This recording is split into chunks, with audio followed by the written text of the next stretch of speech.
Hello, everybody, and welcome to this SATAA webinar. On behalf of our committee, we welcome you really warmly.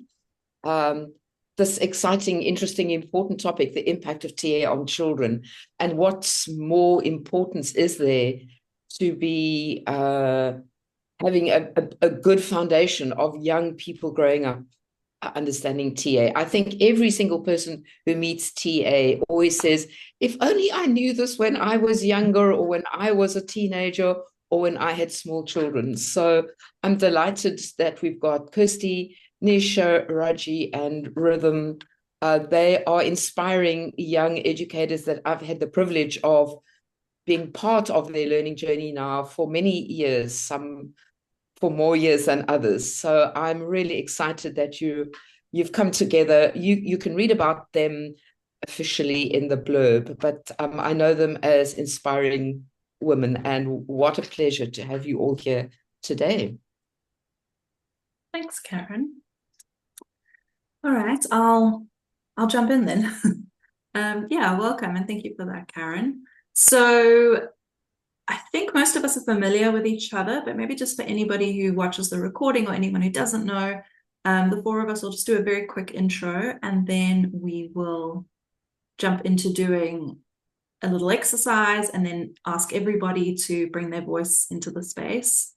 And then we'll be looking at 4 questions that we've identified. I'll ask the questions and the panel will be invited to answer. If anybody else wants to join in, you're very welcome to unmute yourself and to start speaking and be part of the conversation. We'd love to get your input from whatever lens you're coming from, whether that's as a parent or somebody who works with parents or works with children or has grandchildren or nieces, nephews, whatever it is. I'm sure we all know a child or a parent or have been a child or are a parent.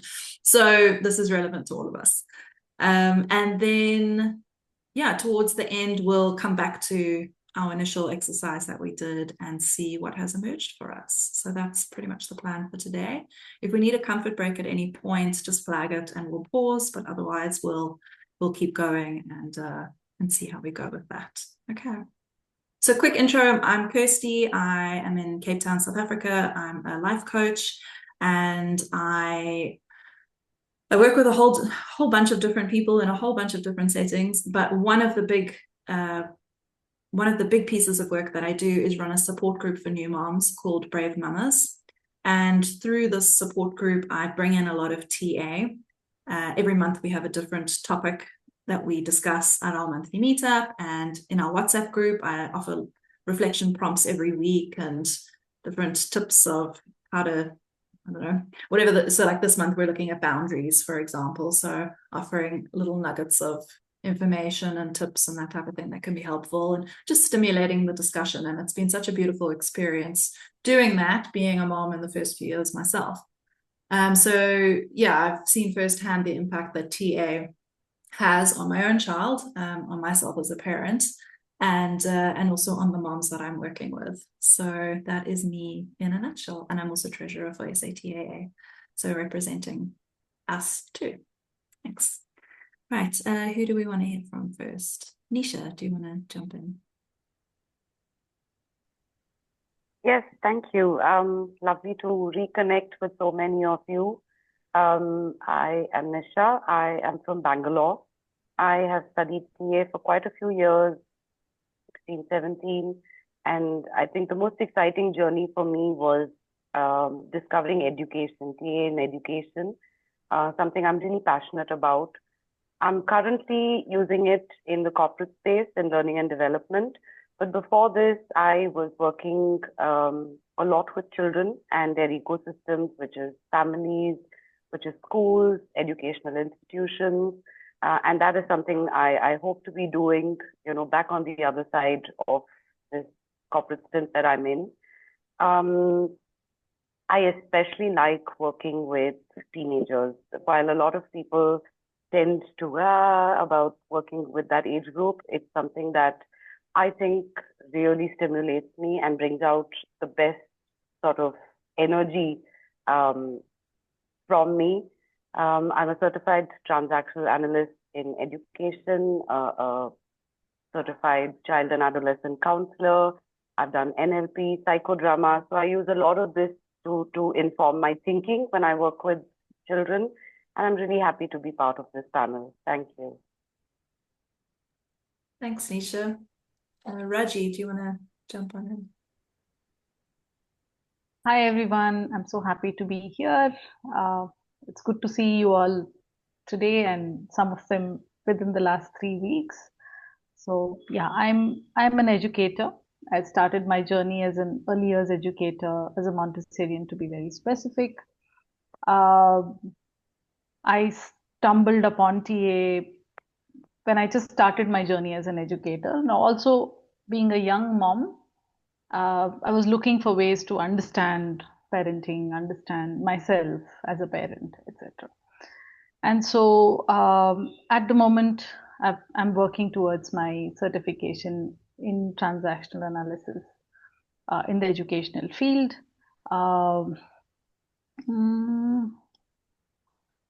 I guess that's about it from me. And today I work as a teacher trainer. I also work in the space of parent education at times and some self-awareness workshops for personal development. My friend and I run some workshops. Yeah, that's it about me. Thank you for this opportunity. Thanks, Raji. And Rhythm. Hi everyone. It's great to be here. I'm an educator and I lead a small alternative school community. So I work closely within the community of educators, parents, and children. I met TA when it had been a few years of me having, sorry, my phone decided to ring just now. So what was I saying? Yeah, so I met TA a few years into my journey as an educator, and TA complemented my thinking that existed already in my values and beliefs of creating a learner-centered school community. I today use TA in my work with teachers and parents in specific education, parent education and teacher education, in coaching teachers in playing their roles and accessing their integrating adults, and implicitly with children. It's become my lens of how I look at the many relationships that exist within a school community and how they will support each other. Yeah. Beautiful. Thank you. And something I didn't say, which I feel like I want to add, is the whole reason we put this webinar together, or this panel discussion together, is that, yeah, when I first started coaching, I was so passionate about working in schools with teachers, because I thought if we could offer this information to teachers, they could feel more confident, but also they would impact the children in that way, which would impact the parents, which would impact the children. And I was like, if we could all just impact each other with this knowledge, that would be so helpful. And then, of course, I became a mom myself years later after starting my TA journey. So it was interesting. It was already had an influence over me before I even became a mom, which has actually felt like quite a lot of pressure in some ways, because I know too much and therefore I must do it perfectly. But it's actually been more useful than it has been not useful. So yeah, I just want to name that. And then it's when I had the idea for this conversation, I immediately thought of Rhythm, Nisha, and Raji, because I know that they do such good work and have such good thinking about this. So I'm just so happy that you're here with me and that everyone else has joined. Thank you. So what we want to do next is invite you to have a moment of reflection. And the question I want to ask is, what is alive for you at the moment with regards to your own parenting and or working with children and or parents, whatever your context is? So what is alive for you at the moment with regards to that relationship? And what are you hoping to receive or shift through today's conversation? to have a moment to think about it, and then we'd love you to bring your voice into the room by sharing any part of that you would like to share.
I read Harple's out. Thanks for joining us, Harple. I'm frustrated with the language used in schools to control children. I want to bring in TA strokes. I hear that. Thank you for that. Does anyone else want to share?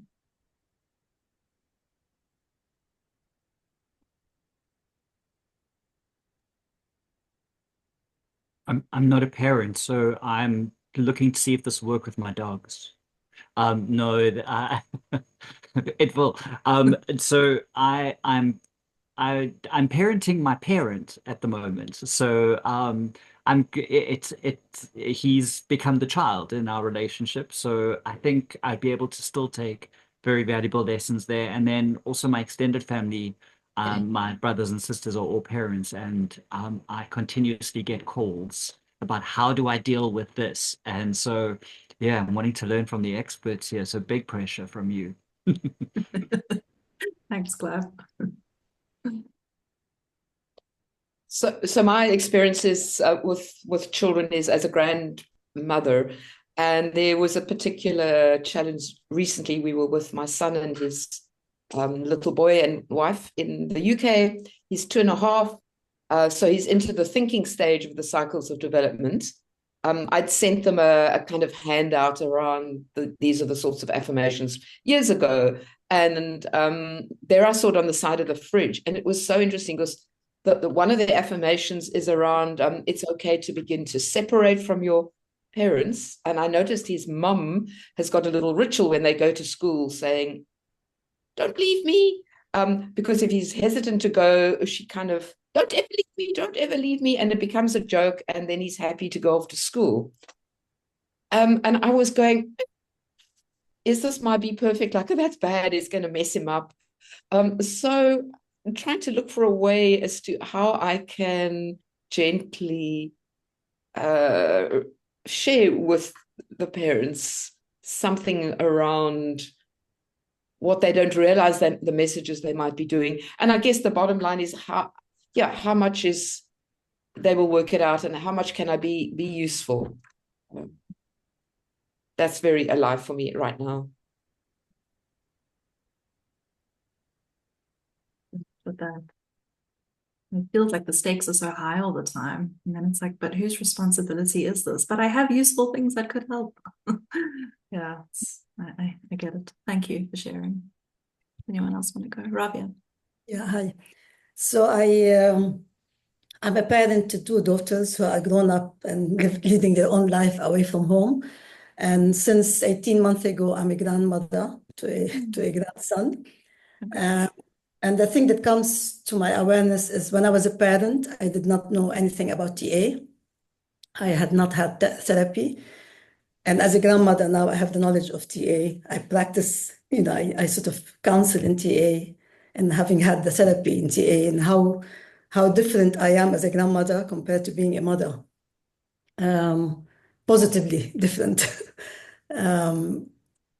I remember that, when I first came across TA, I was at least 20 years ago. And I came across it in a networking event. Someone was talking about TA. And I remember having this aha moment in the audience of intuitively realizing that TA is the missing puzzle for me to understand my childhood and what I was feeling at the time and how it was impacting my present moment. And since then, I sort of trained in it and had therapy in it. And wow, what a transformation it was. And I would love to see all the stuff being taught at schools. The earlier, the better. If I had known it when I was younger, how different life would have been. But also to say that it's never too late. Repair is always possible, change is always possible. Yeah, it's amazing at any stage if we discover these modules and concepts that it still brings a change in someone's life and in the world. Thank you. I just want to come in a kind of metaphorical perspective, really, because I just want to share with you how proud I feel seeing you all on the screen and hearing about what you're doing. Because when I started out in my TA journey, which is more than 30 years ago now, 35 years ago, I was a kind of pioneer in the UK because nobody else was doing educational TA. It was all about therapy, and nobody could understand why I wanted to do it. And I would get remarks like, well, you'll do psychotherapy first. No, I won't. I work in the education field, not as a teacher, but with youth work and all kinds of children, family community work, lots of different things I did. I was a social worker with young families for a long time. And I really just wanted to focus on what TA could bring in education in all forms, right through from little kids to people, doing third age stuff in their 70s or whatever. And so, having been the one and only in the UK, I am thrilled to see how educational TA has spread so much in the last 20-something years. And the variety and the creativity that I see in folks like you is just amazing. So I just wanted to say that, really, because I feel when Karen or somebody, presumably you, Kirsty, sent me the notice about this morning, I thought I really want to be there because I want to hear what's happening now. I'm beyond probably, maybe not, maybe I'm not, but I am not at the moment in the business of creating new programs or new initiatives. But I really love hearing how folks have taken the ideas from educational TA and are applying them and using them in lots of new situations. So does that sound patronizing? I'm sorry, it wasn't intended to, but it's a genuine feeling that I am so proud to be part of this. Thank you, Trudy. I'm sure I speak for everyone when I say it's not patronizing in the slightest. It feels like a nice warm hug. So thank you. Thanks, Kirsty. All right, so let's jump in, shall we? I'm going to ask the first question. In fact, I might even just paste it into the chat for reference. Oops, there's one thing there. There we go. And then, yeah, anyone from the panel, if you want to jump in and get us started, then with your answer. And then if anyone else wants to join in, please do. So the first question is, oops, I only sent it to Harpel, I think. No, can everyone see that? Okay. How did TA shift the way you saw yourself as a parent or an educator? And I think already we've shared a little bit when you were doing your check-ins. But yeah, anyone on the panel want to start speaking to this?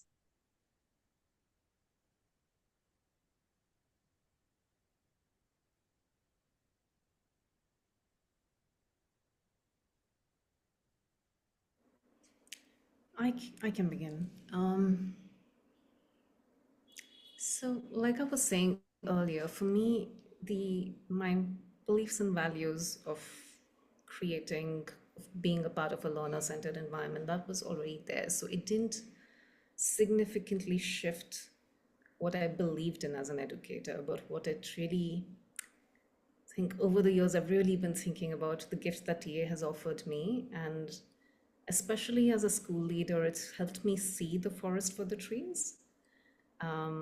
So the work, to be able to see the psychological processes present within a learning community, and especially what gets exchanged in a learning space, in a learning group,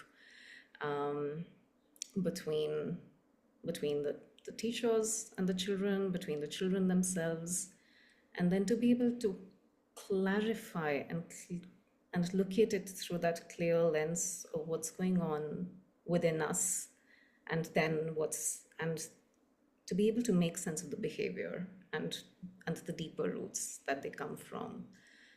That's been the biggest gift. And then to be able to hold difficult conversations. Contracting has been a huge gift, especially with parents. The work that we do at our school is countercultural. So it requires explicit contracting in the beginning about the way that we work as educators, the needs of parents and families, their hopes for their children, their fears about learning, schooling, parenting, and several cycles of recontracting. So I've been able to hold those conversations with more clarity, more potency. And certainly, like, Ravya, you were saying earlier about self-awareness and growth. The more that, I grow into myself, the more I'm able to then offer and lead and support the community around me. This to begin with.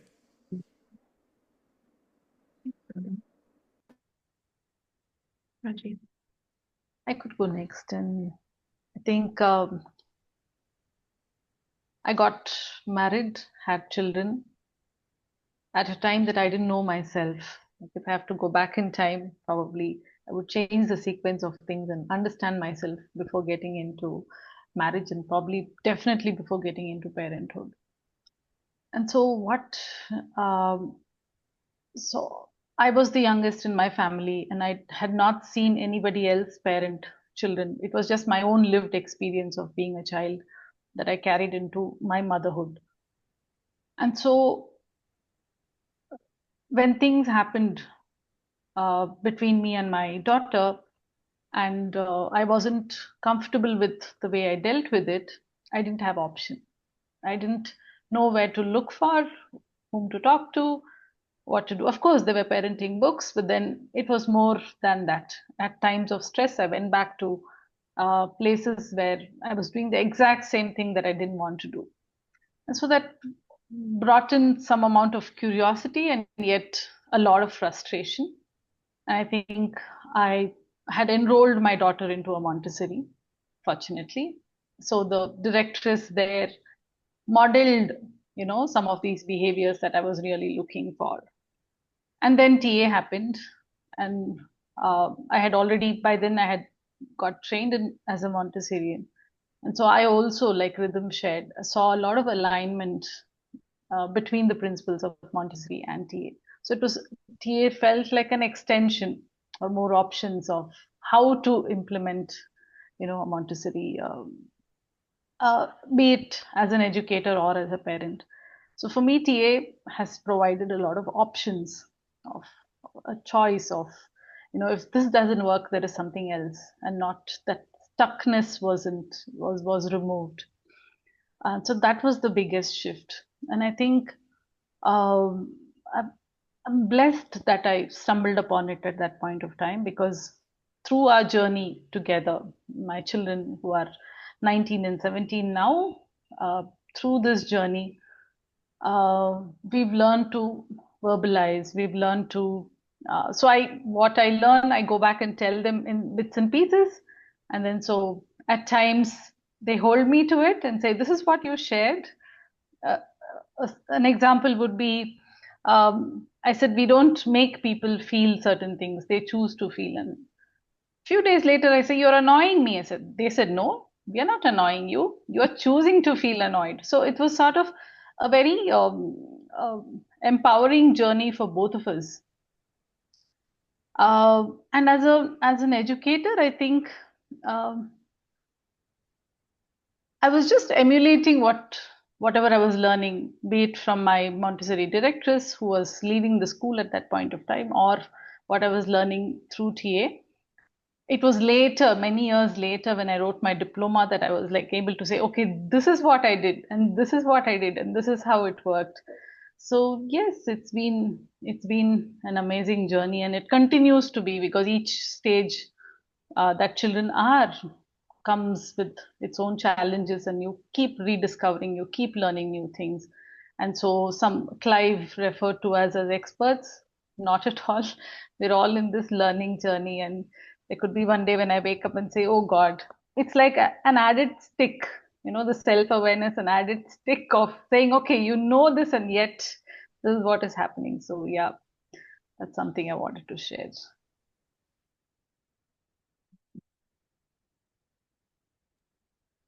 That was lovely to hear, Raji. So I'm thinking, and my thinking is going sort of in two parts. One is my being, and the other is the doing. And I think the biggest thing that TA has given me is language, to be able to really hold this distinction and embrace it.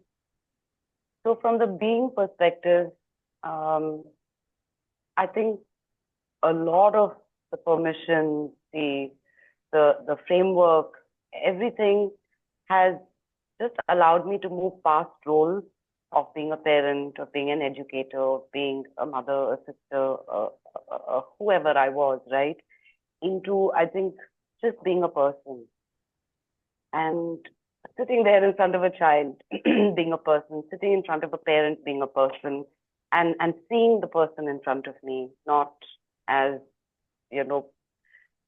someone with ADHD or someone with, bullying issues in school, just a person. And so I think TA gave me presence, potency, and humanity. I think that's really the base from where I try to connect. In the doing part, TA has given me the ability to think using the tools, which I think are just so simple and so extraordinarily powerful in their simplicity. And what I love about it is I can use it to think while I'm doing something, but I can also teach it to a very small child and give them language to put words to what's happening inside of them. And I think these two things have been some of the gifts that I've got from TA. I think there's so much more, but I crystallize it into this for now. Yeah, absolutely resonate with everything the three of you have shared. And just to add my own 2 cents, because I met TA before I became a parent or before I started working with moms, it's hard to say, well, it shifted me as an educator, because it was part of my journey of becoming an educator. But what I will say is the way that I'm working with moms is not coaching, although I'm hoping to start doing that as well. But the group that we have is not coaching. And so really it's TA that is informing the way that I am in that space and the way that I offer support,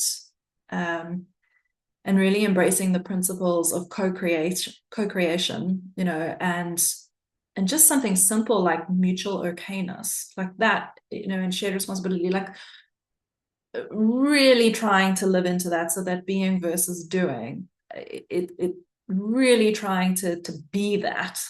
And it's funny because before I became a parent and started working with moms, I remember that I was this way in my coaching, but outside of coaching, people who knew me would say, oh, you've got your coaching voice on, like, and they don't really say that anymore. And I feel like it's because now, as a parent trying to live the principles, and as a person who runs a support group for mom, trying trying to be those principals all the time, because the group never closes, it's constant, means that professional me and personal me have kind of melded together. And I thank TA for giving me the tools to be able to evolve in that way. And then certainly as a parent, just, yeah, like there's how you think you're going to parent, and then there's how you actually find yourself parenting. And I think if I didn't have the knowledge that I have, I would be lost right now, and I would have no idea how to shift this. But then again, that double-edged sword of I know better, so I feel the pressure to do better. But again, if I didn't have TA, that would be impossible. So yeah, so that's, I think, what's shifted for me. Does anyone want to respond to anything that's been shared or share their own thinking? Rabia? I would say for me, the shift is definitely in the role of being a parent. Although I sort of think as a parent, we are our children's first educators. So perhaps the two are linked. But I was aware growing up myself as a child and teenager that, I had low self-esteem, low self-confidence. I was prone to depression. And I know as a parent, I had a desire to give my children a different childhood experience than mine, but I didn't know how. I sort of read books and tried to figure things out, and some things I got right, some things I got wrong.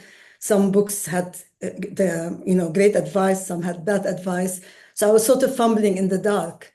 And then when I discovered TA, it really showed me how I understood injunctions, permissions, driver behaviors, strokes, and their impact. And in a way, it was a great guide as to how actually you do it. And the great thing about it is that it gets passed on from generation to generation. So I look at my kids and my daughter as a mother and how she is, and then how she's raising this child who one day will be a parent. And yeah, it's just amazing that the trauma can be removed from generation to generation and you pass healing down the line. So yeah, it just showed me how, I believe, TA.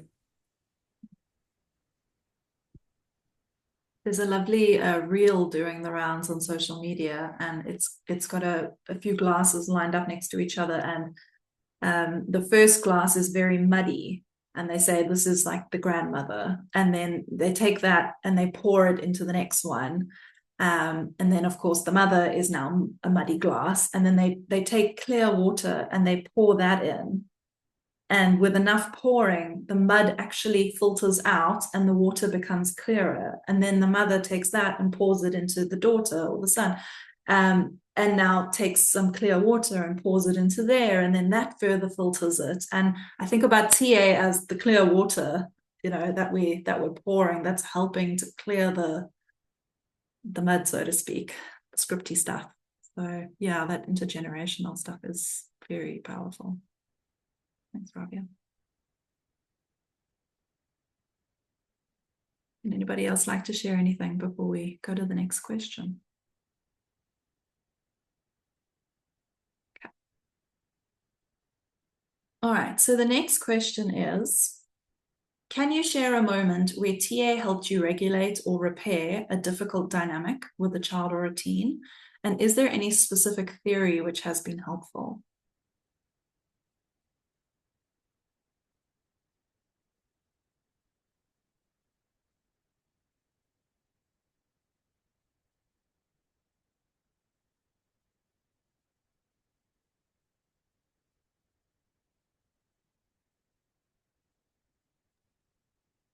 So I'm reminded of maybe a 14, 15-year-old girl that I was working with. A little bit of background to give you context is that she was adopted and into the family, and try as they might make her feel one with the rest of the family. They had an older biological child, and then the younger one was adopted. She just absolutely refused to play along. I mean, there was nothing that anybody could do to make her feel like she belonged. And I remember, really trying and trying and trying. I think she made me bring my try hard into that because I really wanted to help.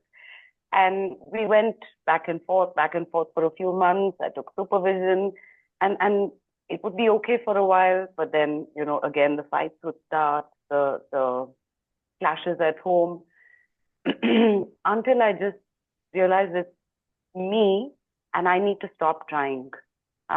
What was possibly happening is that everybody was trying so hard and not giving her the chance to try. So I just stepped back and sort of pulled into myself and said, be there. And I think the most useful thing that I could have done at that moment was just to be okay with her, no matter what was happening for her. To allow her to think for herself, not do the thinking, not do the overwork, for her or for her parents, and just allow her to sort of give that glass, that muddy glass, a chance for the mud to settle, so that some clarity emerged. So I think the three basic principles of TA, I'm okay, you're okay, we can all think for ourselves, we can choose our destiny, we can change it along the way. It's not even a theory, it's a philosophy, right? But just holding that for this little girl in that moment, I think gave her space that otherwise was getting too clouded and too crowded. We were doing too many things. So it required less of doing and just allowing. That's something that sort of sprung up when you asked this question. I'll think more and maybe add a little bit more eventually.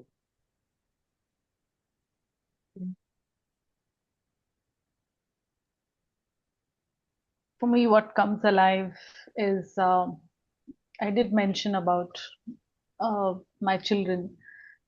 I was in the TA training group, and for the first time, my trainer introduced the functional fluency.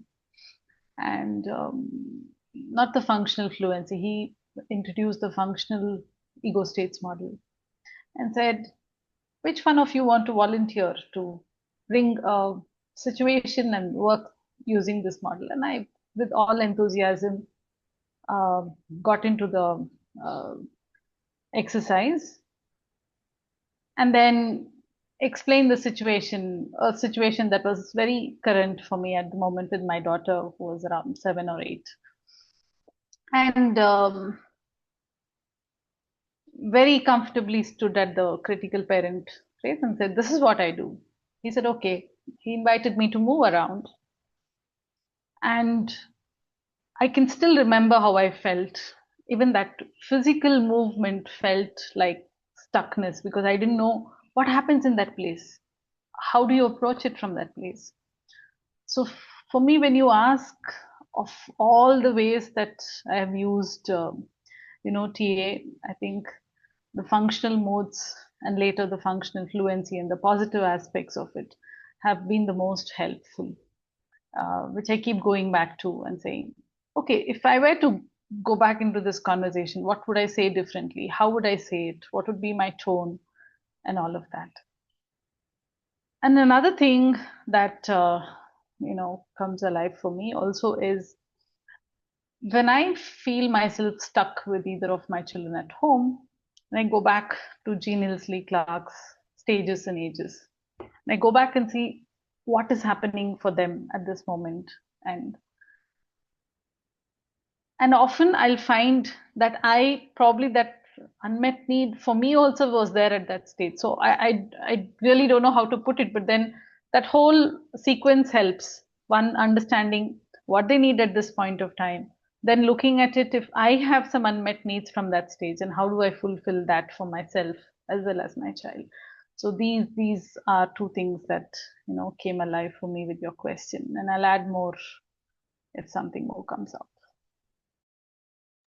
So almost like there's a parallel process between what she needs and what you need. Because that's the magical thing, is when a child is born, so is a mother. And so you're going through that cycle together, but obviously from different starting points. So that's so interesting. Thanks.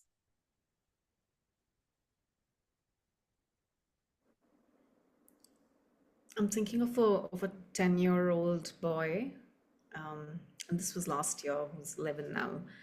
And this child joined us around the age of 9, and had been in a different learning environment before that.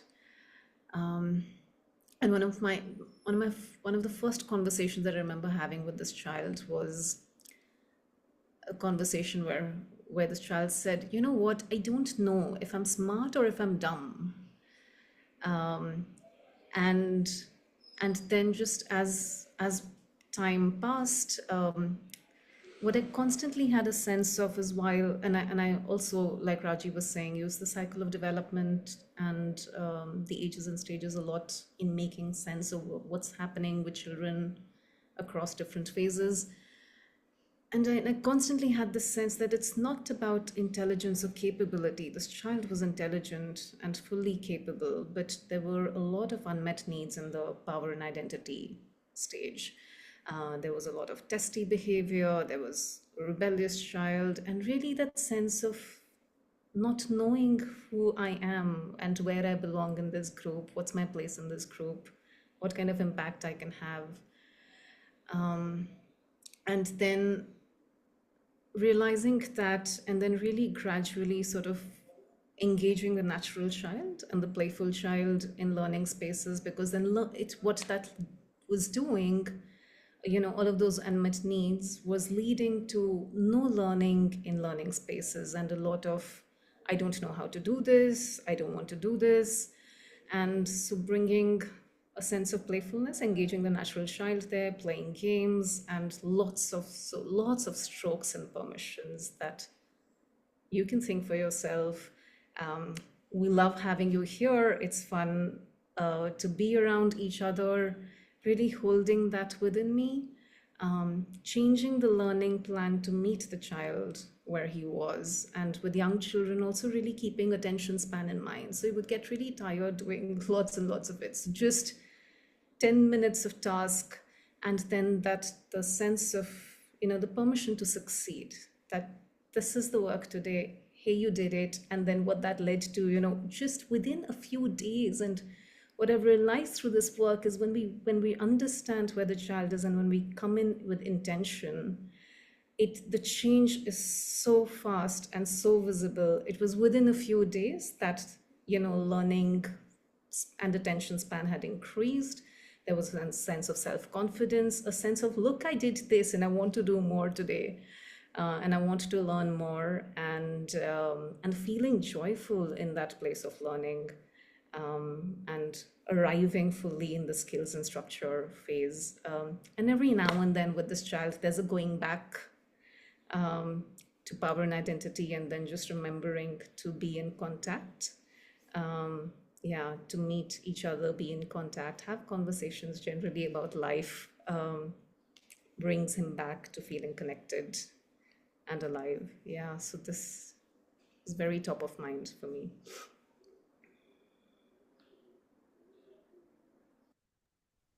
And that was a beautiful story to hear, Rhythm.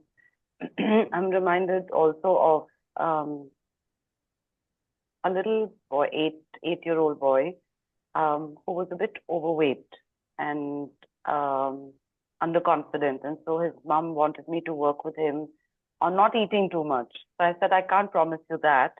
The child will eat what the child wants to eat, but I can work with him, just to understand him a little better. And it was so interesting. So even before we work with any child, we first take in a lot of information about the family, the parents, and understand how, this happens, what happens in the child's life, right? So it turns out that the child, when he was born, had to be kept away from the mother for the first 40 days because she developed jaundice or something. And so she couldn't breastfeed this little boy. And so he constantly sought succor through nourishment, which was food. But what he actually needed was, verbal nourishment, physical stroking, So I think the whole theory of and working with that family took a little time, to get him to realize that the way he was stroking himself with food could be replaced with, other forms of healthier nourishment and nurture for him, and how the mum especially needed to play a big role in providing that. So I think the whole stroke theory, in understanding what did we get or not get as children, how do we sort of unknowingly still gravitate towards any stroke today, and maybe how can we replace that with, something that works better today given the age that we're at. How does the whole ecosystem really support to provide that, be it at school, be it friends, whatever it is, and giving that child a language to express, the hunger, which was not actually physical hunger. What a gift to offer that at his age, because I mean, I know many people, middle-aged, who have the same emotional hunger and satisfy it with food or whatever else. And imagine now he's going to grow up and that's hopefully totally shifted for him. So it's just what a gift to do this with children. Absolutely. Would anybody else like to share any theory that's useful to them or examples of moments? Yeah, Rabia. Something comes to mind for me as a parent is how easily, despite your positive intentions, you can somehow create an injunction. I remember when my kids were young, I found it distressing to see them cry and upset, because unknowingly to me, it was bringing my own distressed childhood.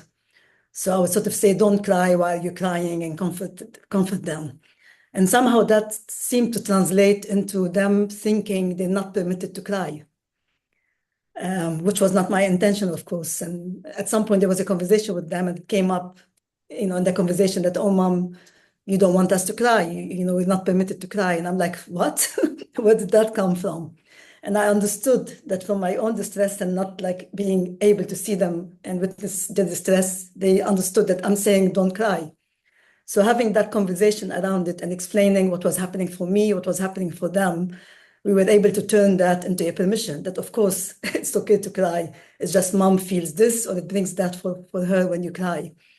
So yeah, for me, it's really very easy that we can create these don'ts, despite our positive intentions of raising our kids, with permissions, and how having transparent conversations and being present and understanding what's past and what's, belongs to the present moment, you can bring about a transformation in the whole situation between you and your children. Absolutely. And what it's highlighting for me and everybody else's examples as well is that the power of repair, repairing a rupture to the connection doesn't have to happen moments after the connection was ruptured. It can happen years later and it can still mean something, which is so powerful. So Harpal shared in the chat, allowing a child to be in the moment whilst they are exercising their emotions, even if they're not regulated, giving permissions. So that's like precisely my experience with my daughter, who is a deeply feeling child. And the word permissions is the word that I feel the most attached to. And specifically around theory, it was Evelyn Papau's permission wheel. And I remember watching an interview that she did at one of the world conferences where she explained the theory. And she said, as an educator, she would try and, she said sometimes she would use the permissions in the way that she was in her being. And sometimes she would explicitly use them with the children. And so the example was, if a child asked something or they were struggling with something, instead of just giving them the answer, she would role model it and go, let me think about that. I need a moment to think. What do you think? And it was that permission to think.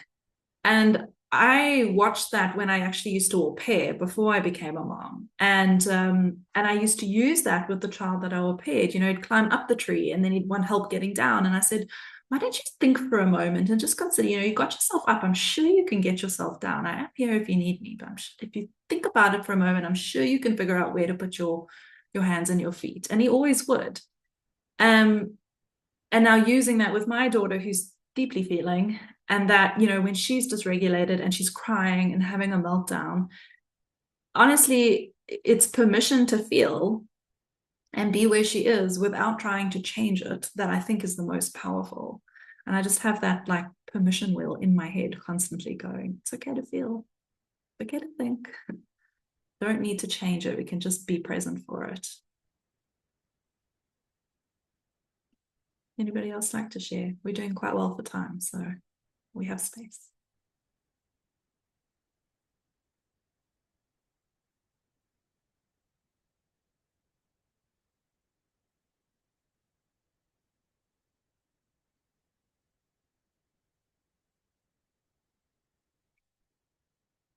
Actually, I have another example, that I can share. I was just thinking yesterday in my mom group, they were talking about boundaries because that's our topic of the month. And specifically, this one mom was talking about boundaries around breastfeeding because the child uses it as a comfort as opposed to nourishment at the age that she's at.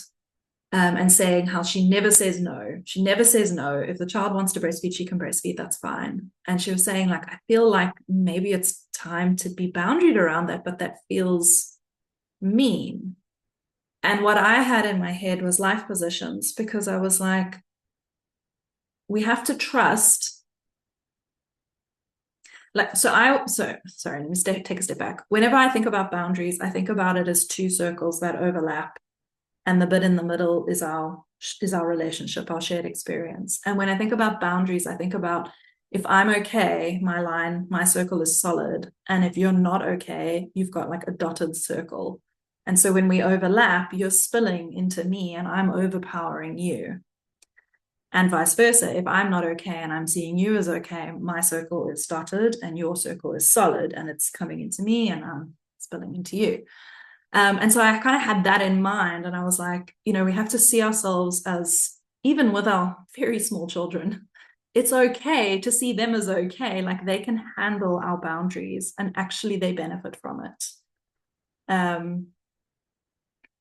Not 100% sure where I was going with that, but that's what was, in my mind there, where it was like that idea of okayness and taking a universal concept like boundaries, but putting TA into it for me just makes it so much more accessible.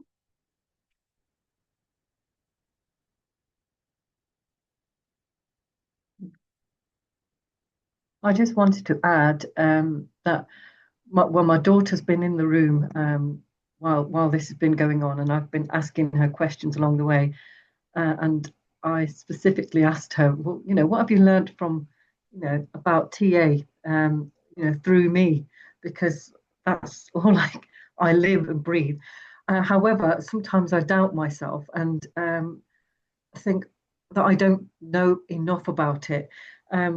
I know we didn't give any introductions earlier. I mean, or should I say I didn't. But what I wanted to say was I am a teacher. I want to do so much more with children. And so what my daughter just said was the I'm okay, you're okay has impacted her more than anything, especially growing up as a teen, because it's helped her to put things in perspective, not being, she said, better than someone else or or the other way around. So she's really impacted with that. And I think there's a lot more, but I kind of put her on the spot because she often says, you talk, TA, so much that I know it has impacted her life. And I'm really grateful for that. And that's why I want to be able to give this language to children. And I feel I do secretly do this in schools. I go to so many schools, but I want to do it in a way that I'm actually proud of myself, and share this secret. Actually, it's also TA. I'm relational with it.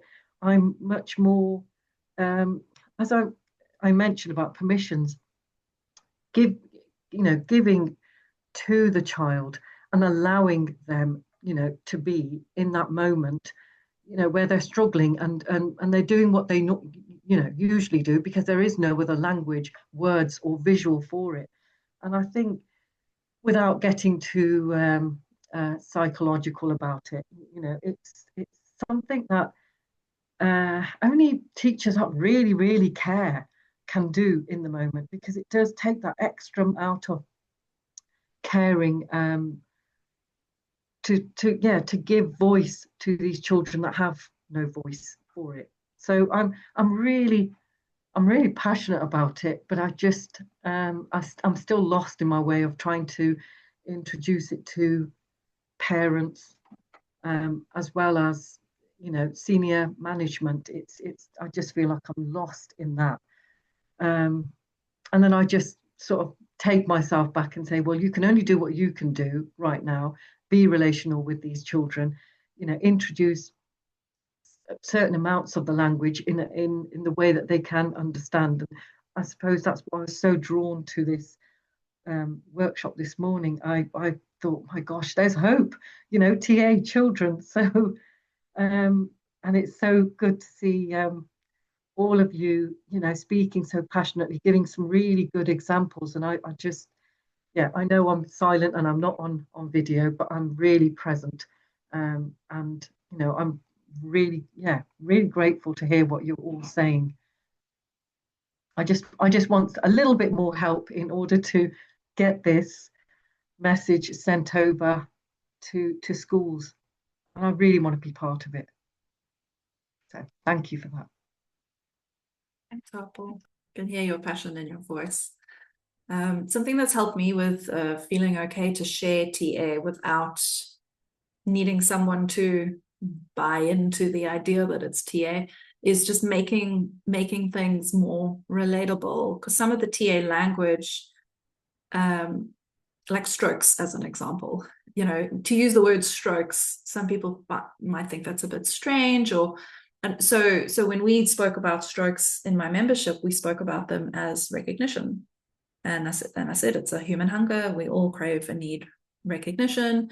And I basically spoke about the stroke economy and all of that, but I just used the word recognition. And so people immediately were like, yes, I get that. And it was impactful. And like boundaries, speaking about okayness, but not saying, oh, this is the life positions model, but basically just deducing it into everyday speak. And sometimes I do explicitly say, okay, this is TA theory. These are drivers. They drive our behavior, and I explain it, and I just give like a tiny bit of context into, okay, this is actual TA theory, but more like the crux of it, like what is this actually offering us? And that's, I found, has been a really way to get people to find it accessible without being too academic about it, if that makes sense. I don't know. Does anyone else have anything to say along those lines? Yeah, I'd like to respond to you, Harpo. I think what you're saying is so important. There's using TA explicitly or living it implicitly. And I think some people get it the other way around. They want to do TA to people without actually living it and creating the relationship. I think it's really important to do it the other way around as you're doing it. First, live it and show it in your relationship. And then, as you said, Kirsty, when they're useful moments, it's to share explicitly a framework rather than, oh, I've got a secret something and it's helping me understand, but to really offer it for that awareness. I think so many of the panel have spoken about how giving people options is key. And it's around recontracting in our role as time goes along of how am I doing in my context with the school, and there's something more I could offer in a more explicit way. But really to first live it rather than just do it to people, for me is so important. And I'm seeing that, hearing that from all of you.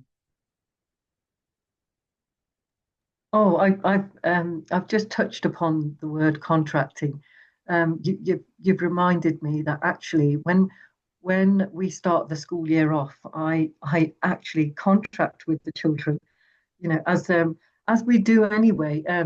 But I make it more of a TA contract. So and they don't need to know that. So it's very much, how do you feel safe? How are we going to be, kind together? What kind of, so that's when I can say what are kind words, so then we can introduce some of the language, and it can be TA that's creeping in. So actually I feel quite enlivened by that moment, because I'm thinking right now, oh yes, you do that, and at least it makes me feel like I'm doing the right thing for me and the children, and we're going to be more relational because of it. And I did, I suppose last year in particular, kept bringing them back into that contract. Remember, this is what we've said, this is what we've agreed, this is what makes us safe, because I work with primary children. So, you've got to keep changing that language. So yeah, sorry, I just felt quite enlivened by that, by what Karen just said. So thank you.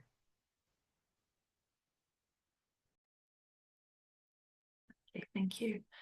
All right, should we go to the next question? So how does script play out between generations, and how can TA help make new meaning? And again, we've started to touch on this a little bit, but I'd love to hear observations and reflections.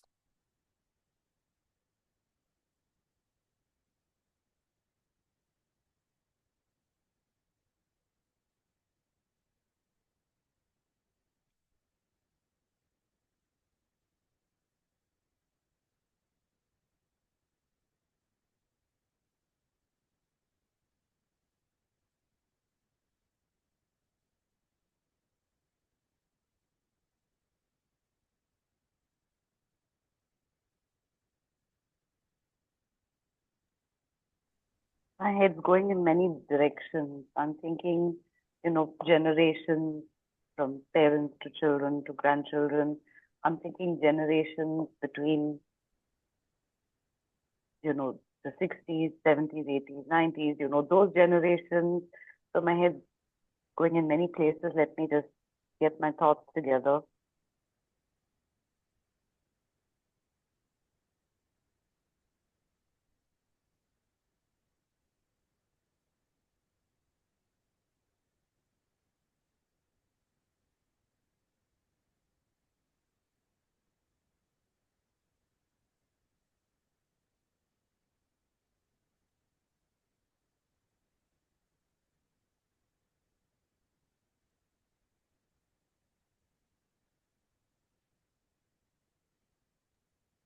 I can go first. Reggie. So when you pose that question, what comes to me is that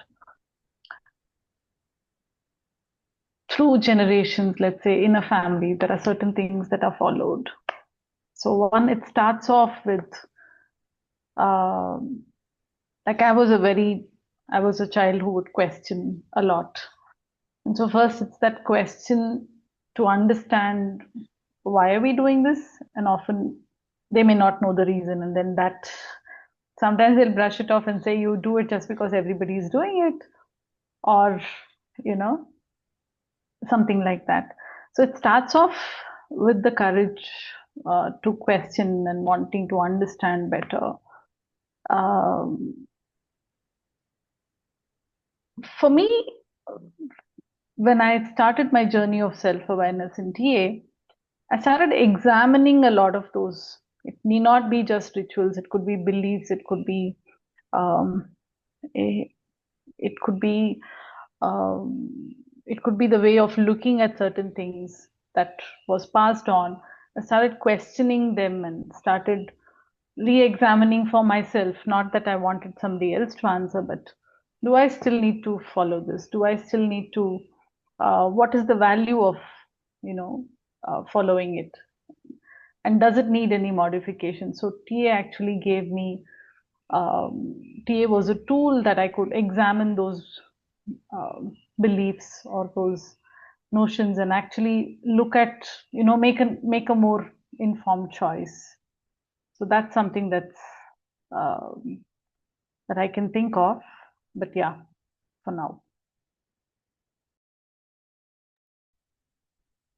Yeah, I'm thinking about transgenerational scripts, right? My family, interestingly, had a lot of domineering women. And I remember my grandmom telling me stories of how she learned to be the way she did from her mom. And she had two moms. So she had a mom who passed and then a stepmom, both who were extremely strong personalities. That sort of got passed down, from my grandmom to my mom, who was a very, very fiery woman.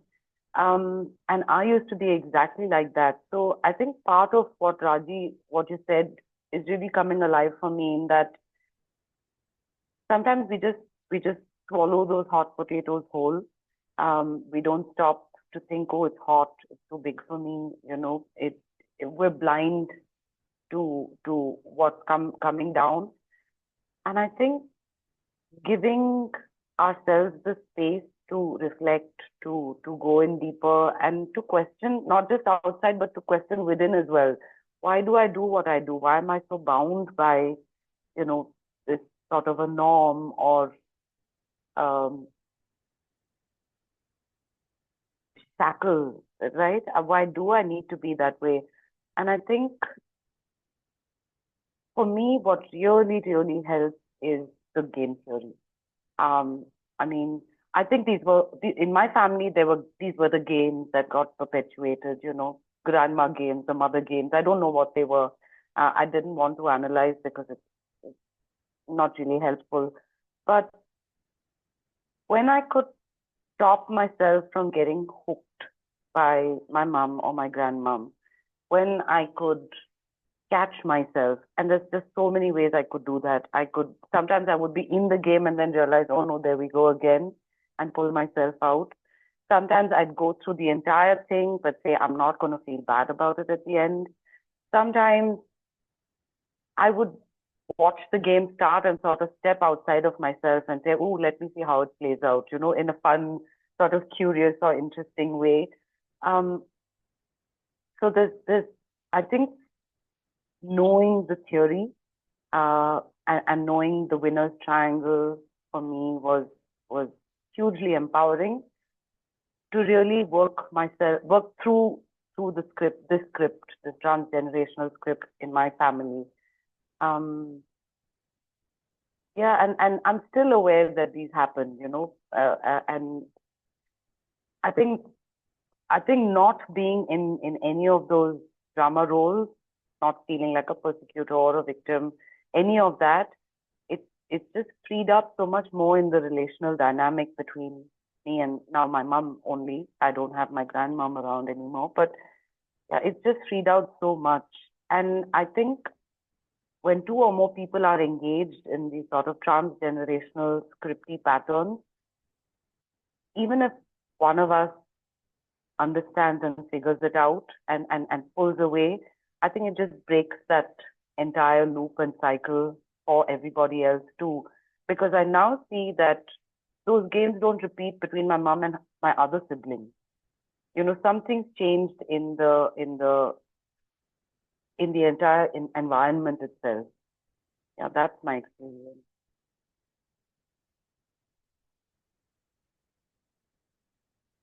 It's really interesting, and I'm thinking about as well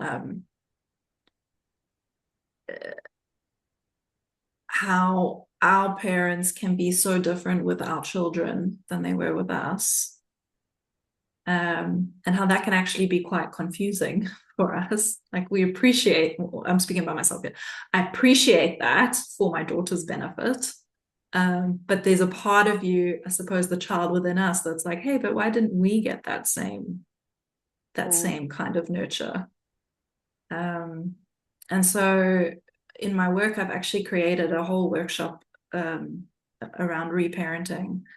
And I say that I've got 4 pillars of reparenting ourselves. And I know reparenting in the TA context can be a bit of a murky word, but in the pop psychology context on Instagram, it's become quite a catchy phrase that people seem to understand. Oh, reparenting, you've got to do the work on yourself so you can parent more consciously. And so my 4 pillars for reparenting is firstly working with your nervous system, because we can inherit our nervous system generationally.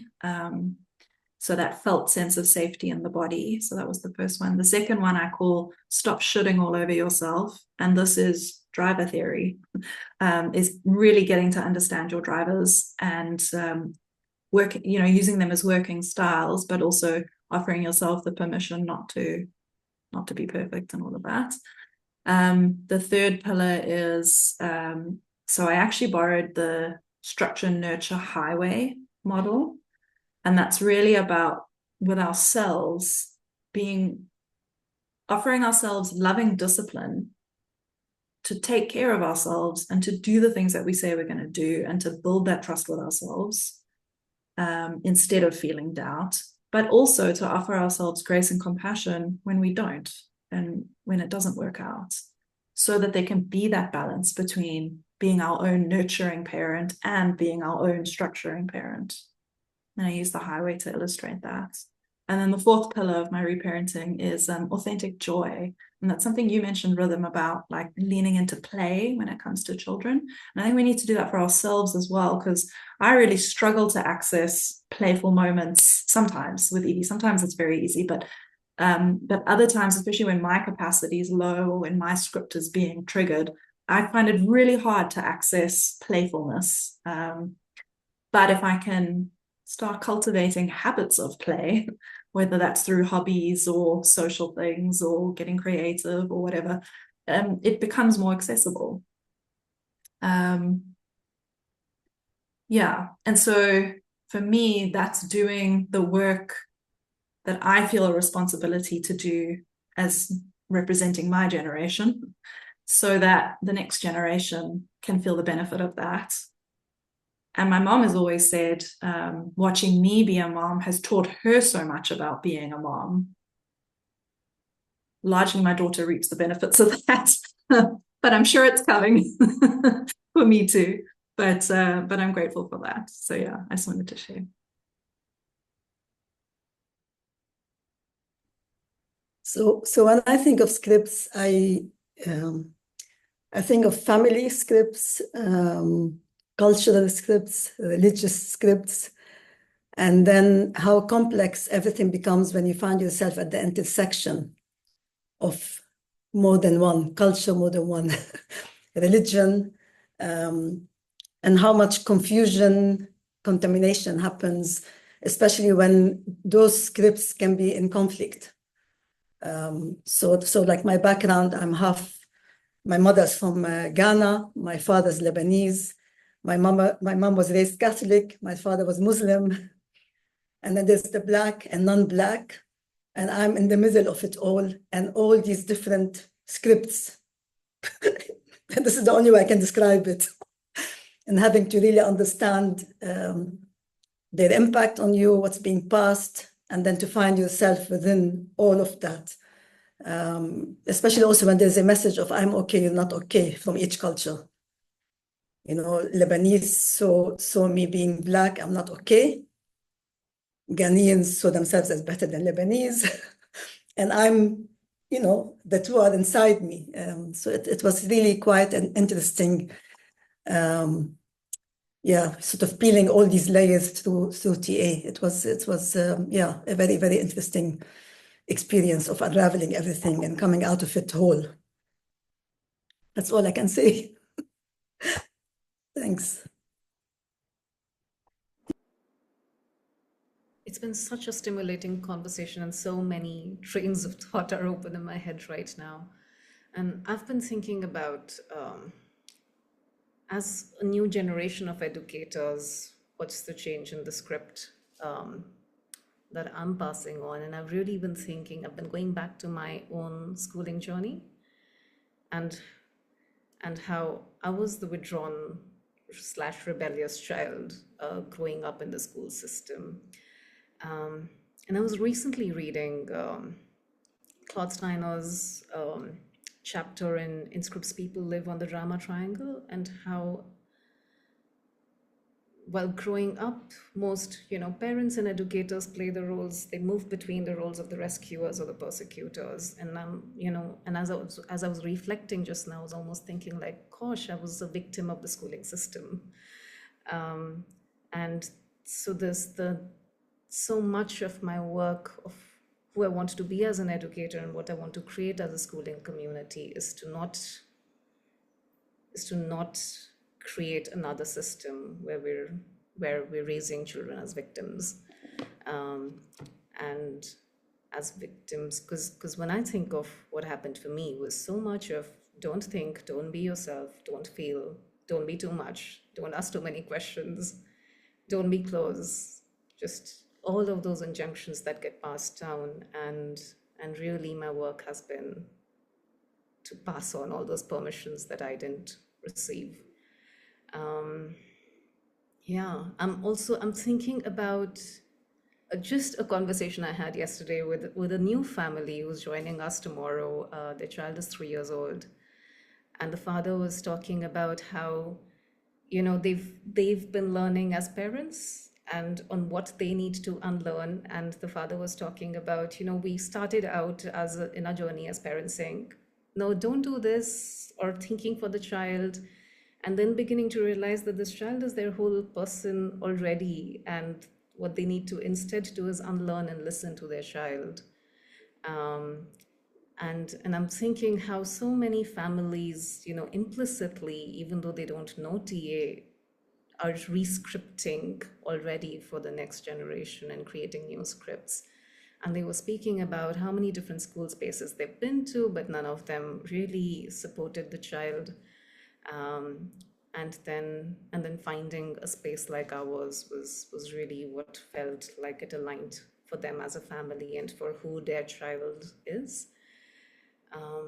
And there's so many stories that I can think of right now of parents making the choice of wanting something different for their child, and saying, this is what we want, and we know we can't provide it all by ourselves within our family system, and finding partners in schooling and in education. So I'm feeling the responsibility of the work and how it's systemic. It's really systemic work, whether it's within family systems, whether it's within an education or a schooling system. And also the energy that it takes when it's the first round of re-scripting, when that is happening, the intense energy that it takes to do that and to hold that. That's also alive for me right now.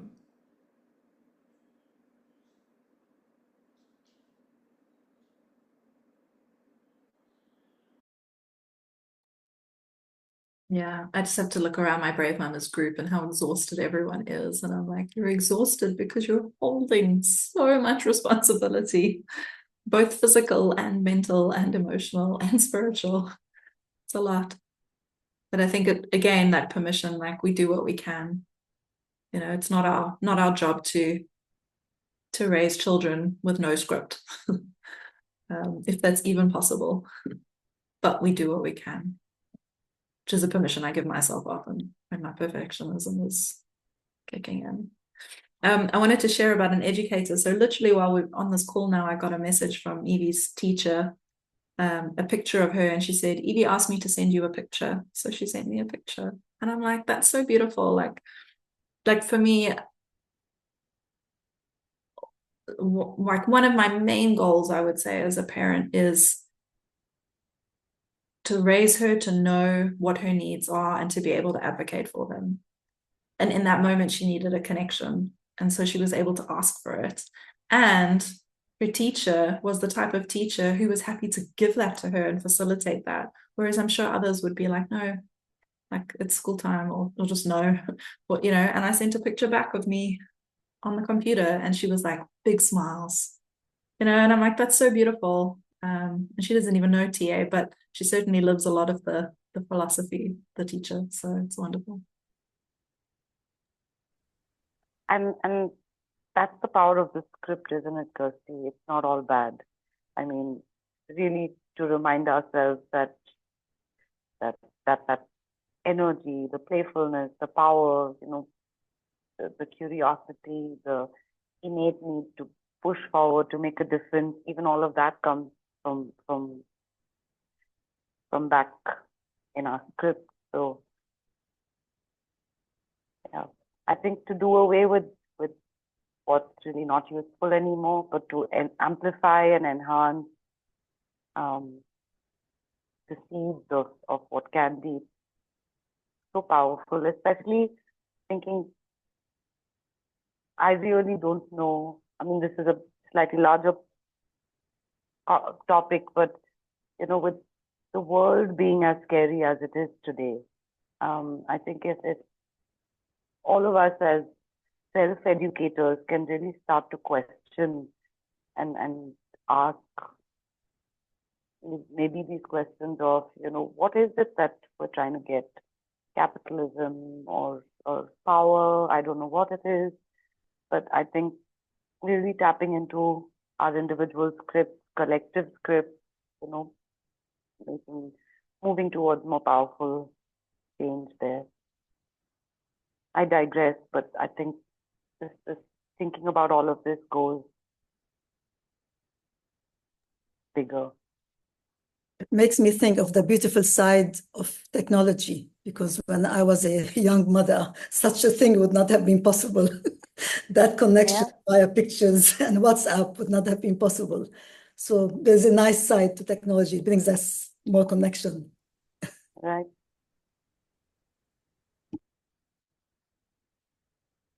And adding to it, Rabia, I think technology also brings access. And today, parent education, teacher education has become more accessible. And I think one of the areas that my friend and I work is to really help teachers understand they are a part of the learning script of children.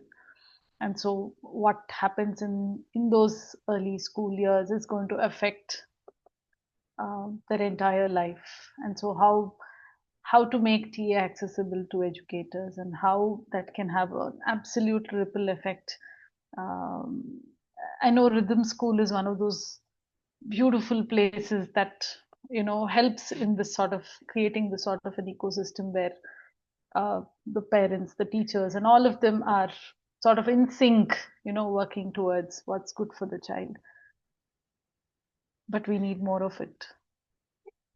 And yes, we can only do what we can do, but yeah, the intention is there to really make it more accessible.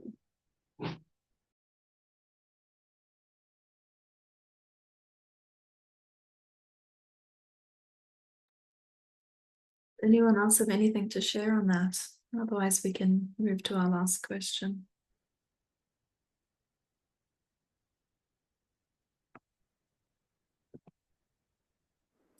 Just this, if what Prabal was sharing earlier, and I think also trusting the intelligence of the community and the society around us and of parents and teachers, because whenever I have, so my journey started with implicitly using TA, understanding self-awareness, that whole journey. And then it took me a few years before I explicitly started sharing TA models with parents and educators.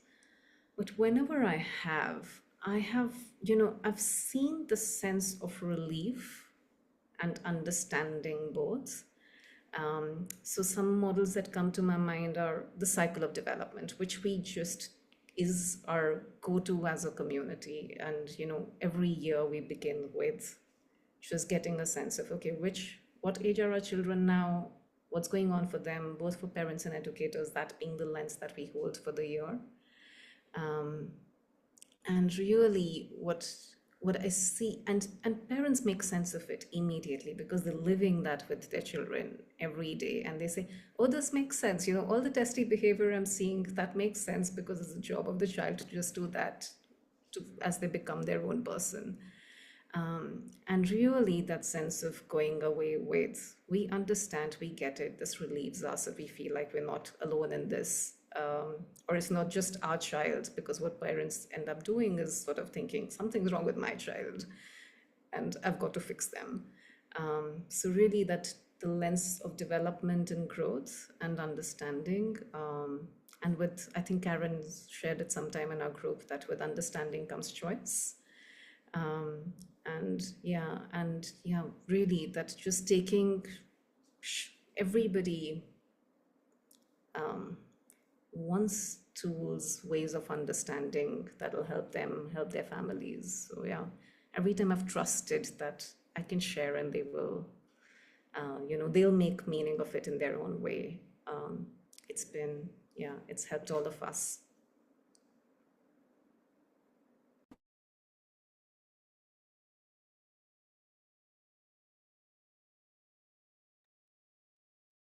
It makes me think of the expression of detaching from the outcome.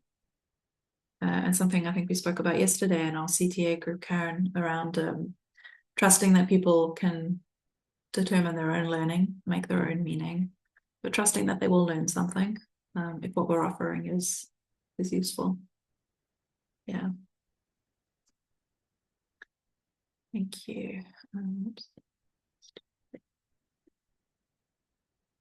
Okay, so our last question. So just to kind of do a little bit of a recap. So our first question was, how has TA impacted us as a parent or an educator? The second question was, how is it impacting the children in our lives, specific theories and that type of thing. And the third thing was around the generations, and how is TA having an impact on that, basically. And so the last question is, how do you personally keep growing as a parent or an educator using TA?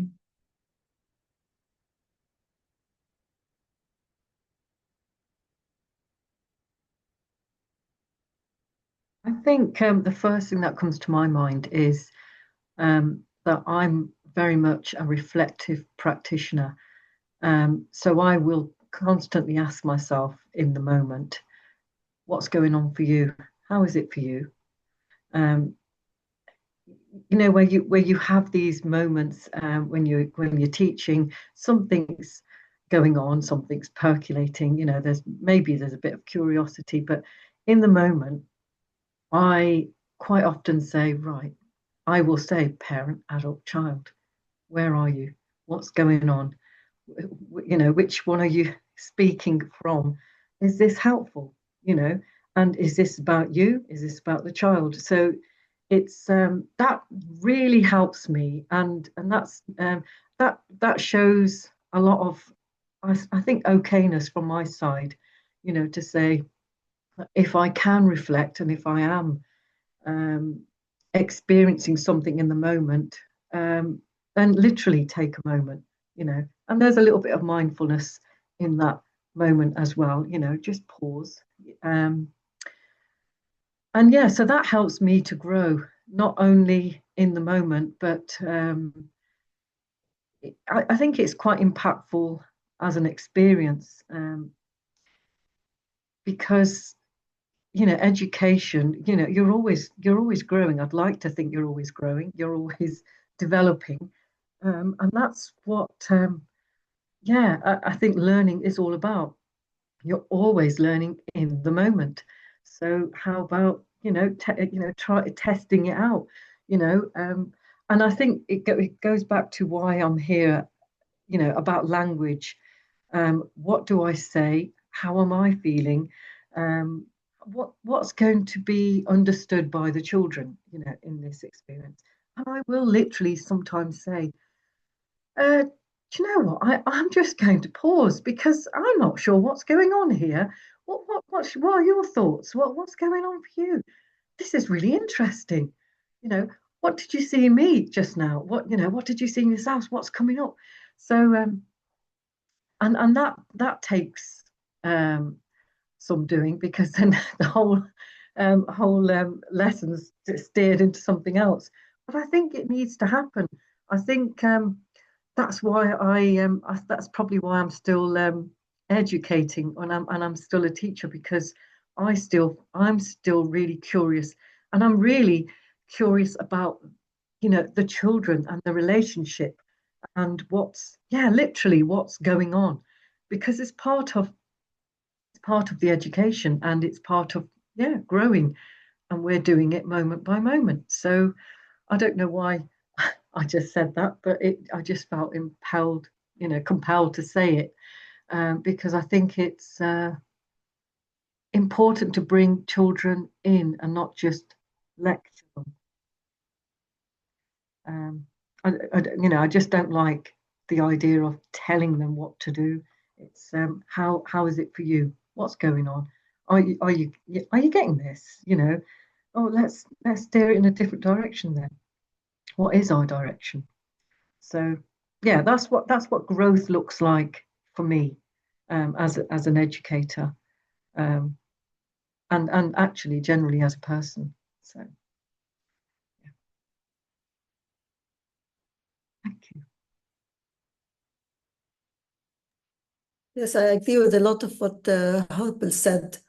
I sort of feel as we continue to live, we continue to have experiences, and with those experiences, there's always an opportunity to learn, provided we stay open, curious, and most importantly, I would say compassionate, because we might get it wrong, others might get it wrong, and it's not about judgment, but indeed being reflective and sort of thinking, what's happening for me, what's happening for the other, what can we both learn from this moment? So yes, it's never ending, you know, you're continuing to learn as long as you live.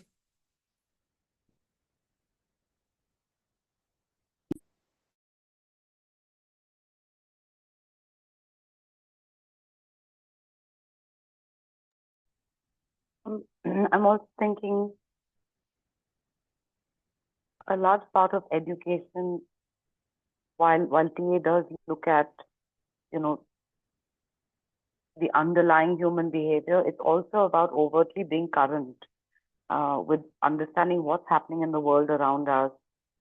How is digitization and rapid digitization, you know, really impacting learners? So I'm looking at education as two parts now. It's what we learn is out there, right, in the world for us to grab, and it's so accessible. There's so many resources out there. It's the how we learn that we need to actually focus on. And so the philosophies of, you know, compassion, love for the planet, sustainability, I think really being true to that, you know, true to that purpose will help generations that come after us to not just blindly take in what we're saying, but to I think see for themselves, be able to assess what's happening out there. Yeah, I think we really need to stay current, and that's changing so rapidly. So for me, the fear as an educator is, you know, how do we keep up? How do we look at ethics, or, you know, bring in integrity, honesty into the educational work that we do, while honoring that there is rapid change, rapid growth. You know, if a child turns around and tells me, you know, why are you telling me to slow down and to breathe and to think? You know, it's a rat race out there. I need to go find a job. I need to, you know, make my mark on the world. For every one job opportunity, there's 500 people who are applying. What really sets me apart? So there's the whole material aspect of what's out there, and then there's the entire softer, you know, more long-lasting aspect of kindness and compassion and care for oneself, slowing down.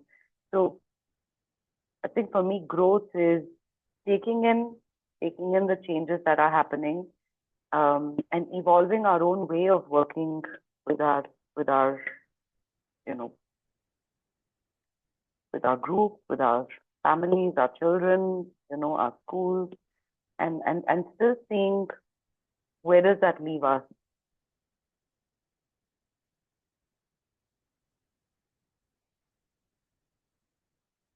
Yeah.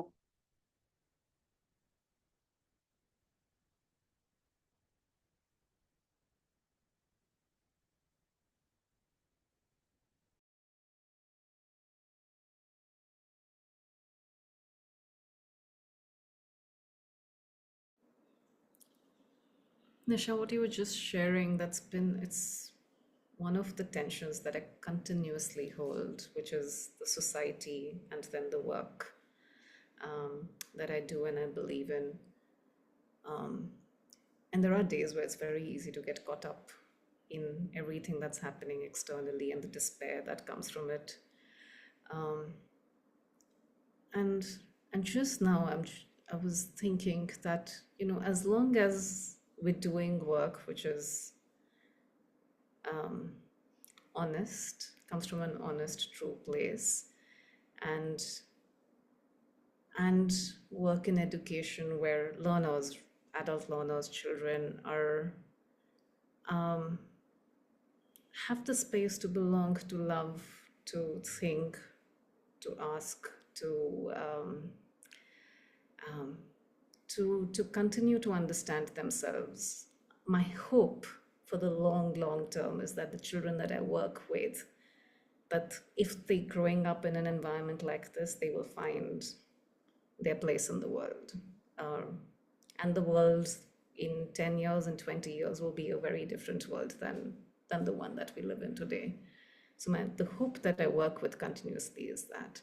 And then to your question, Kirsty, is TA spaces then help me in keeping that hope alive. Just spaces like this, our groups of finding grounding, finding a community of other educators who share the same beliefs and values, and where there's holding from each other. That helps in continuous growth and learning. Every time I even read a paragraph again, it feels like a new cycle of learning begins. I understand something in a new way, given the point of time of life I am in at that point, or the latest new experience as an educator. So it is like Harpal and Ravya and Nisha you shared, it's continuous growth and learning. I don't think it ever really stops. And also I think the role of humility in learning, and that holding that sense of, no matter how long I do this, I know this, I never really fully know. And to be curious and humble as a learner.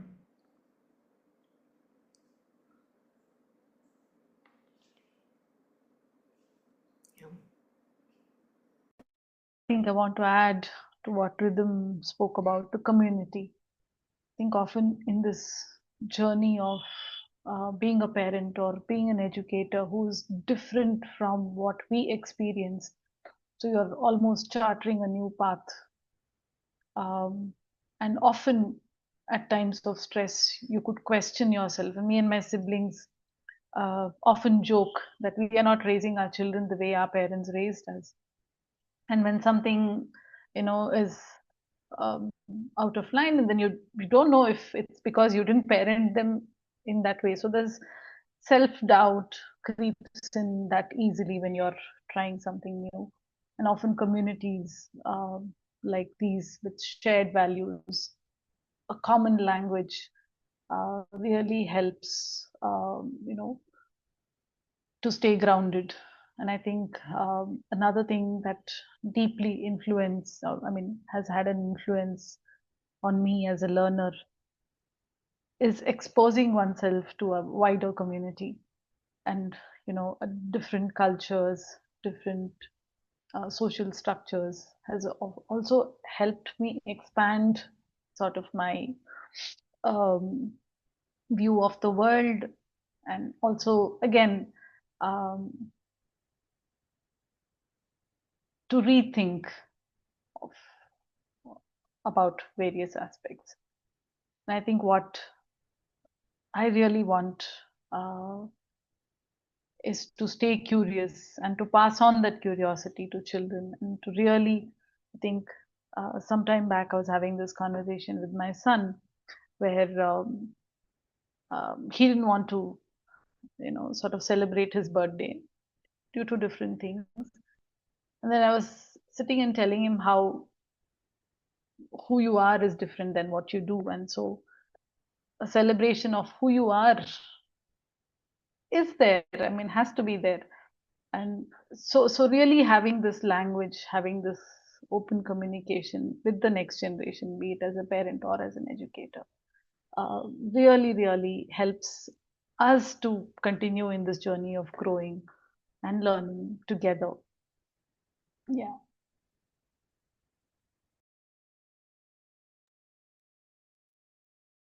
Yes, to all of you. Yeah, I think what helps me keep growing, like you say, is the communities, being in this community, being in my community that I created. And also, for me, it's also kind of holding that community. So I feel like in my TA community, I get to be a participant, which is a very different thing than in my mom support group, being the person who holds the community. It's a different role, and that keeps me growing. It keeps me conscious. It keeps me in my own integrity. And the other thing that I think really helps is writing for me. Is writing, so creating the content. So we have a monthly workbook, and just sitting in, what do I want to say about boundaries this month, and what TA do I want to bring in, and what questions do I want to ask, and just having that space to sit and create in that way also just keeps my thinking conscious, so that then hopefully my choices become conscious too. So I find that really useful. Does anyone else want to share anything around this fourth question before we wrap up? Yeah, I'll just say something. I was really thinking about your question, Kirsty, when you asked it, and jotted it down so that I can go on thinking about it.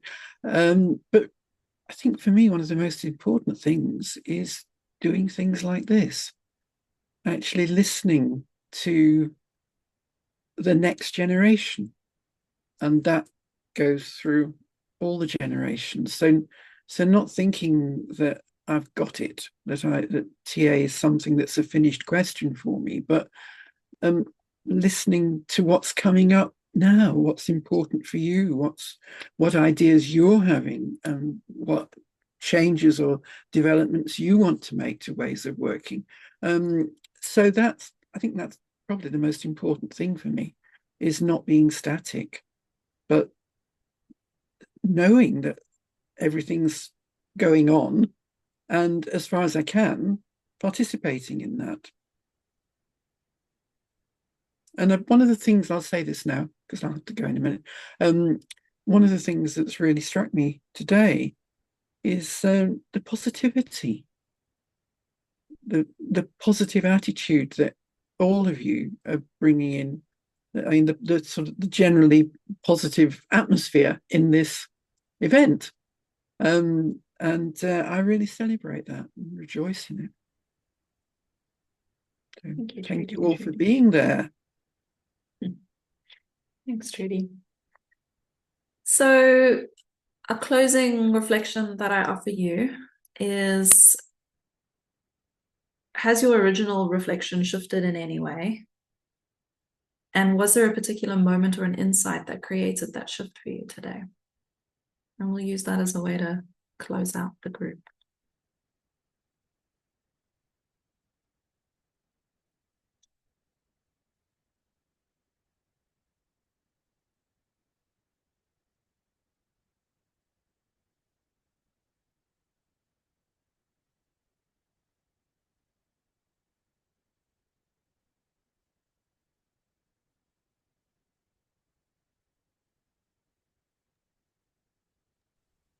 For me, it's that really piece of gold in TA that sometimes gets left out when people think, what can I teach somebody? And it's about contracting.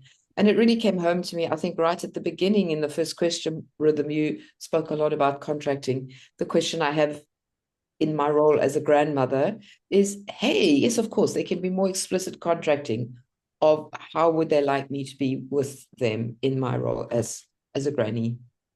Simple but profound, and I was reconnected to that. Beautiful. Thank you.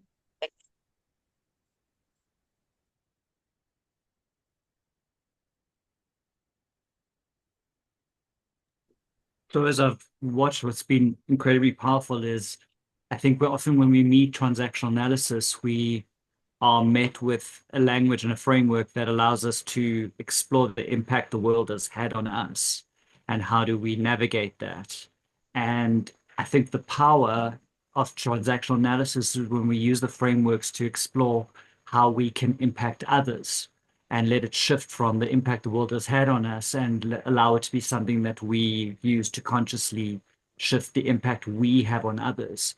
And today I've just been reminded of the simplicity of that, but the power of that in recognizing it as a model of impact, and a model just really to and in the smallest moments, just to change the world by just saying, instead of saying don't, is saying, how does that feel? It's incredibly powerful. So yeah, that shifted for me a lot today. Thank you. Okay.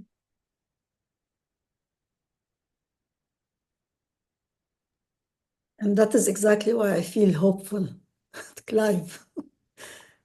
I really feel hopeful. It's been a really beautiful, insightful discussion with shared experiences. And yeah, it leaves me feeling hopeful of change. Yeah.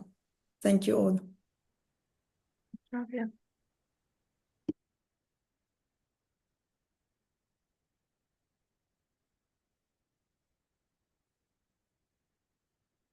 Yeah. Well, I just want to say thank you so much to all of you for being present here today, but to Rhythm and Nisha and Raji for sharing your experiences and wisdom with us and for bringing this to life. Thank you.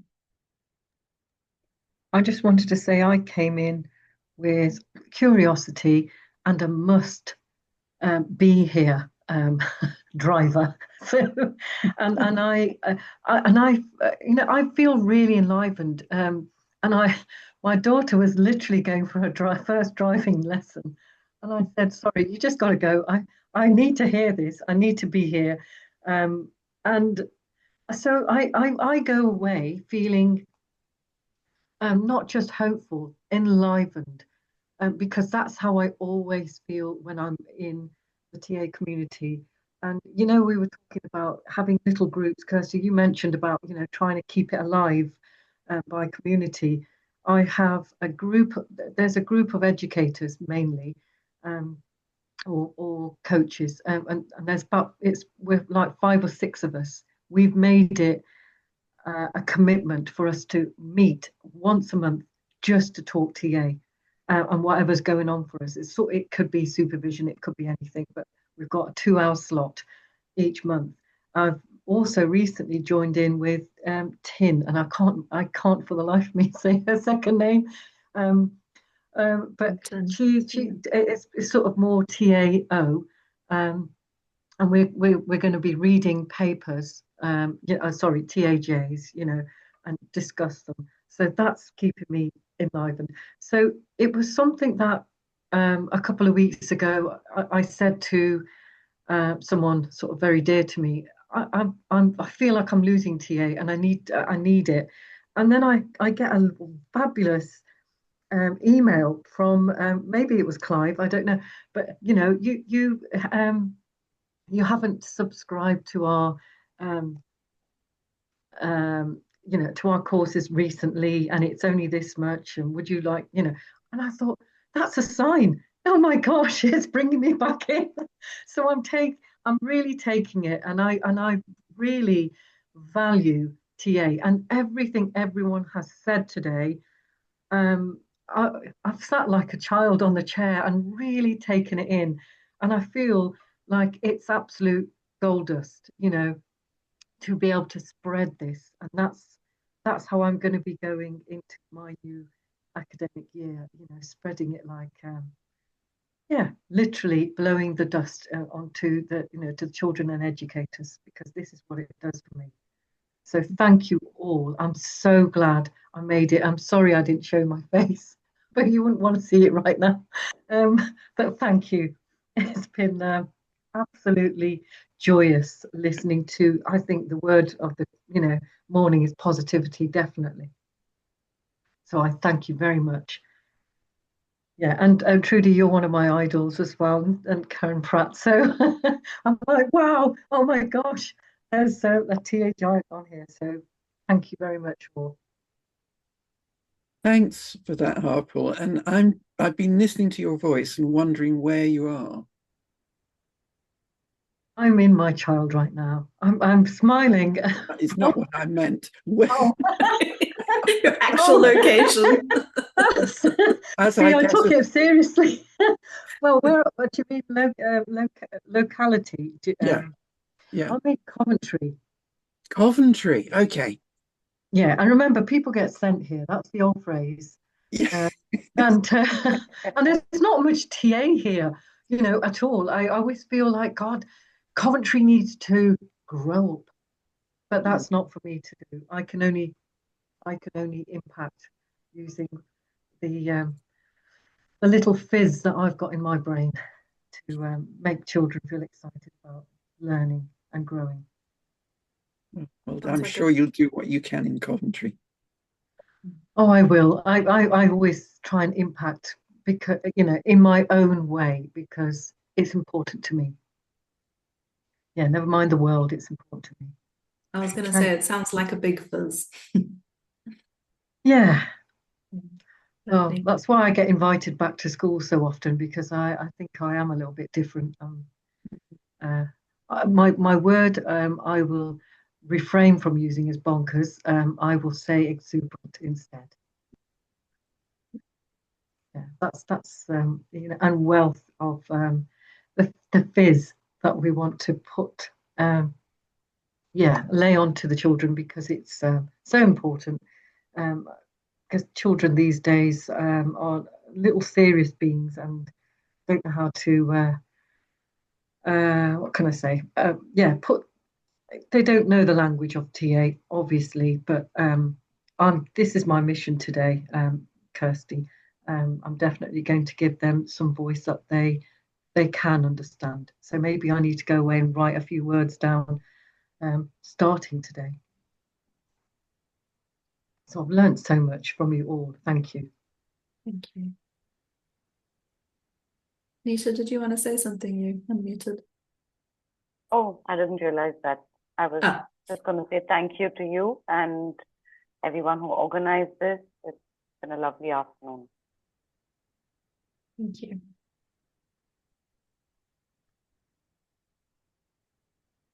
Very well. I think we need to wrap up there, if that's okay. We're 2 minutes before the hour.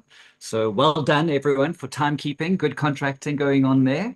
Experts in the house, clearly.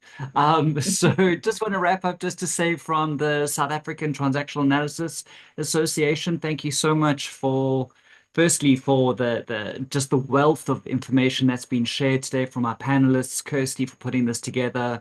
And then, to Rhythm, Nisha and Raji, Kirsty, for what the generous time you've given us, and for your expertise, but also just for the honesty and vulnerability. Thank you for the positivity. Trudy, it was lovely having you here on the meeting as well. So we will make sure that we blurt it out on social media that Trudy joined us, so that we have people following the icons. So yes, so thank you so much for what you've done in the community and for being here. If you would like to find out more about our webinars coming up, we have quarterly webinars. Please go to this SATAA website. It's sataa.org.za. And we also have a quarterly newsletter that we send out, so you're able to subscribe to that. So thank you very much for all being here, and go off and impact the world in the beautiful ways that you are. Thank you. Thanks, Thank you everyone. all again. Thank you. Thank you so much. Thank you, Thank everyone. you. Bye. Thanks. Bye. Bye. Bye. Bye.